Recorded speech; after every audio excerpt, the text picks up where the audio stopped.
Hi guys! Welcome back to our Bible stories and lesson learned. Yan. So guys, if you can still remember last time, we talked about Genesis18, circumcision, the sign of the covenant. Where nalaman nga natin, yung palang circumcision is naging sign of covenant during the Old Testament. Na parang, if you're circumcised, you belong to Abraham. It's been a while that God didn't talk to Abraham. And that specific period is parang Abraham does something na hindi kinalulugdan ni God. So that's why God given a sign of the covenant to remind them kung ano yung covenant ni God. Parang yun nangyari sa Noah's Ark. Parang sinabi ni God na every time na makakakita siya ng rainbow, it's a reminder to him na hindi niya nasisirain ulit ang earth using by flood. So I guess this is one way also of reminder of God and reminder of Abraham at the same time of the covenant. Ayan. So guys, by this time, we will talk about Genesis18. A son is promised to Abraham.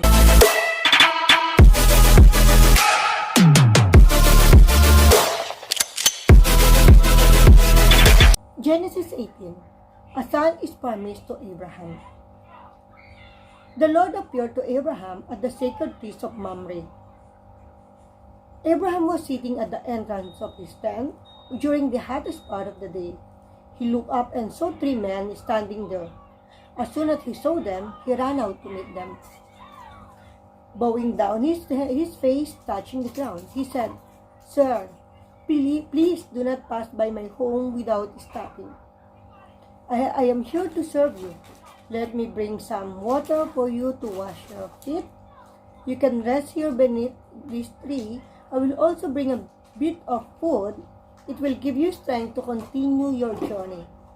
You have honored me by coming to my home, so let me serve you." They replied, "Thank you.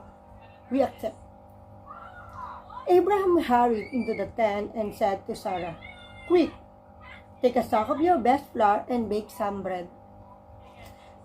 Then he ran to the herd and picked out the calf that was tender and fat, and gave it to servant, who hurried to get it ready.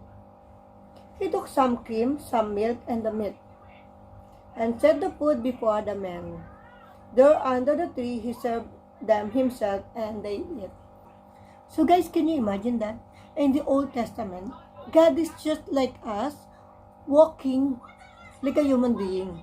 I'm really amazed, and at the same time, parang nakakaingit si Abraham. Kasi si God is naglumalakad sa harapan niya, nakikipag-usap sa kanya, treat him as a friend.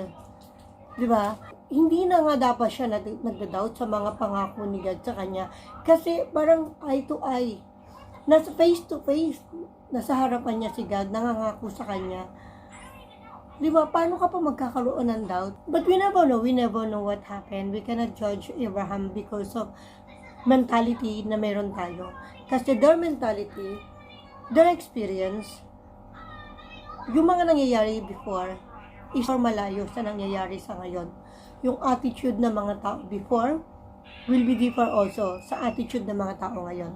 So, hindi talaga natin ma-differentiate kasi everything is change generation by generation. Ayan.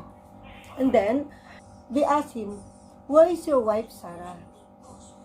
"She's there in the tent," he answered.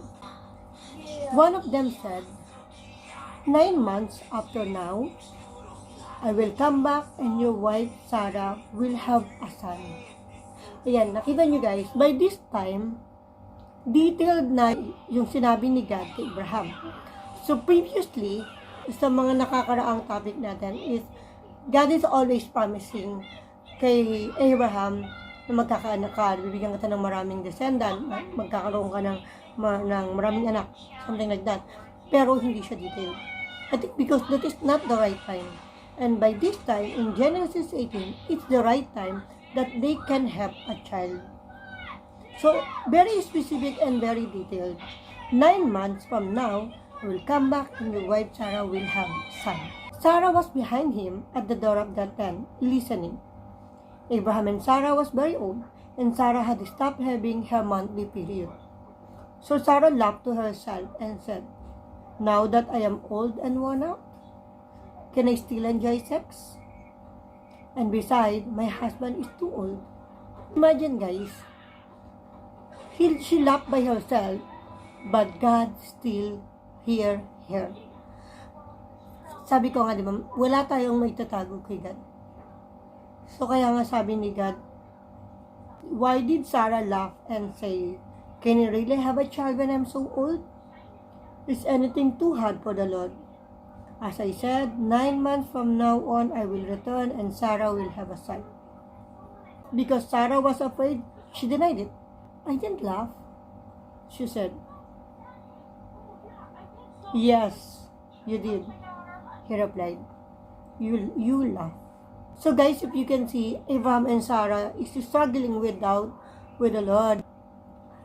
Even though God was being with them, even though once in a year or once in a decade, God is talking to Abraham, still, they are hitting by their doubt. Parang may mga bagay pa rin na sinasabi si God na for Abraham and Sarah, they are doubting it. Pero sabi nga, nothing is impossible to God. And everything has happened at God's perfect time. During that time, Abraham was 99 years old and Sarah was 89 years old. So, super impossible. Pero at the end of the day, nothing is impossible to God. So guys, if you are praying for something, if you are waiting for something, don't lose hope. Keep on praying kay God. Keep on talking with Him. Whatever the desire of your heart. Maghihintay ka man ng 10 taon, 5 taon, 10 taon, 50 years, or even 99 years. It doesn't matter. Because God knows when is the right time. When is the right time that you can enjoy? When is the right time that you can appreciate more the blessings that you are praying for Him? For this, may God be praised.